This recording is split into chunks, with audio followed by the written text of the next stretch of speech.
Assalamualaikum warahmatullahi wabarakatuh.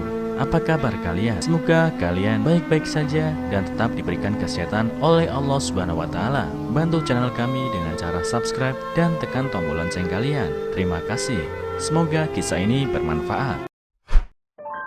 Orang-orang bilang masih banyak orang yang baik di dunia ini.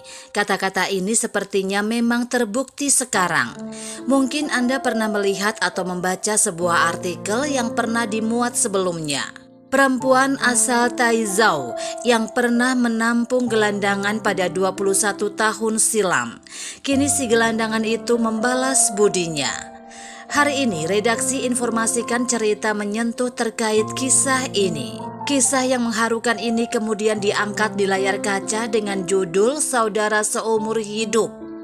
Dai Xingfen, 48 tahun, yang tinggal di Taizhou, sebuah tempat yang tenang di wilayah Tiongkok, membuka usaha kedai mie di Duqiao, Linhai City, Tiongkok. Pada tahun 1993, dalam sekilas tindakan baiknya, Dai Xingfen menampung 3 orang dari Yuyang, Chongqing, Tiongkok yang tak dikenalnya dan memberi Rp20.000 kepada mereka masing-masing untuk ongkos naik bis. Pada tahun 2014, pengemis yang paling kecil bernama He Rongfeng menjadi pengusaha terkenal di Shenyang, Tiongkok. Sang pengusaha sukses yang dulunya adalah pengemis ini berusaha menemukan tempat tinggal Dai Xingfen, yaitu wanita yang dulu pernah menampungnya. Setelah bertemu dengan Dai Xingfen, dia menyumbangkan Rp2 miliar untuknya sebagai tanda ucapan terima kasih dan budinya ketika itu. Namun tak disangka sumbangan atau balasan budinya itu ditolak dengan tegas oleh Dai Xingfen saat itu. Satu kata, tekad pada 21 tahun silam. He Rongfeng, pemuda miskin dari Sichuan ini memiliki seorang kakak dan adik perempuan. Saat itu Rongfeng baru berusia 17 tahun. Ketika itu dia bersama 2 temannya hanyalah gelandangan yang tak memiliki uang apalagi rumah. Bahkan untuk makan sehari-hari saja dia merasa kesulitan. Namun semuanya seolah berubah ketika dia bertemu dengan salah seorang penjual mie yang baik hati. Adalah Dai Xingfen, wanita yang bersedia menampung He Rongfeng bersama 2 temannya. Selama beberapa hari tinggal di rumah penjual mie tersebut, Rongfeng seolah sadar bahwa dia harus mengubah hidupnya.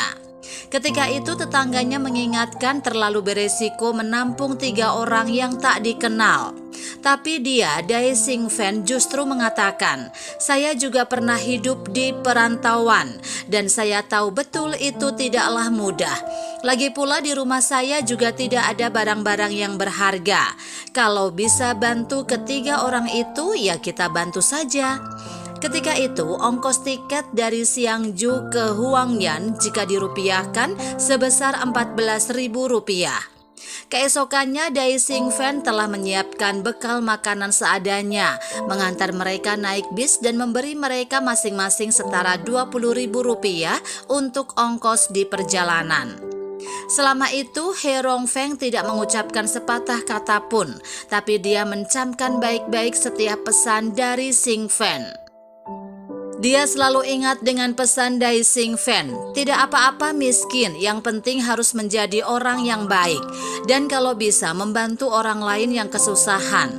Percayalah, orang baik pasti akan selalu diberkati, meski bentuk balasannya tidak selalu berupa materi.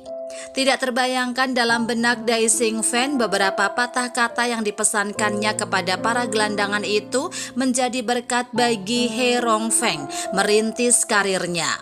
Dia juga telah menorehkan ratusan kata-kata motivasi dalam perjalanan karirnya.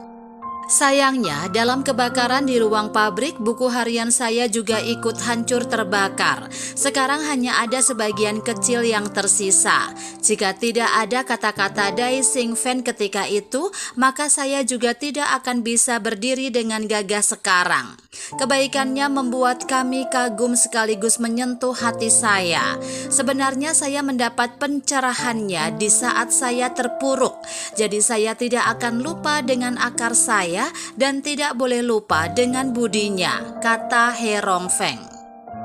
Selama kerja kerasnya dalam merintis karir, He Rongfeng selalu ingat dengan pesan Dai Xingfen, menjadi orang yang jujur dan dapat dipercaya.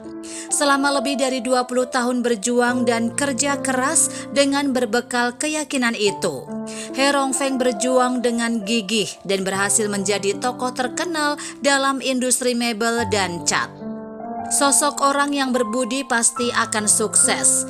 2 kali kado balasan dari He Rongfeng sebagai tanda ucapan terima kasihnya ditolak dengan tegas oleh Dai Xingfen. Putri Dai Xingfen, "Bunda, engkau hebat. Aku bangga padamu, Bunda." Pada Mei 2013 lalu, Rongfeng meminta bantuan seorang mitra bisnisnya di Xianju, Tiongkok, agar mencari tahu tentang keberadaan Dai Xingfen, penolongnya ketika itu. Hingga akhirnya berhasil mengetahui keberadaan Dai Xingfen. Rongfeng kini telah sukses dan menikmati hasil dari kerja kerasnya. Seolah tak pernah lupa akan kebaikan orang lain, dia memberikan uang sebesar 2 miliar kepada Dai Xingfen yang sekarang telah menua. Sayangnya Dai Xingfen menolak uang sebanyak itu. Baginya dengan melihat He Rongfeng telah hidup sukses sudah cukup membuatnya bahagia. Kali ini He Rongfeng kembali membawa kado besar dan barang-barang bernilai langka untuk Dai Xingfen. "Bagaimanapun juga harap diterima, ini ketulusan saya," kata He Rongfeng. Mau tidak mau Dai Xingfen pun menerimanya, karena tak tega menolak langsung pemberian He Rongfeng yang telah berkali-kali ditolaknya.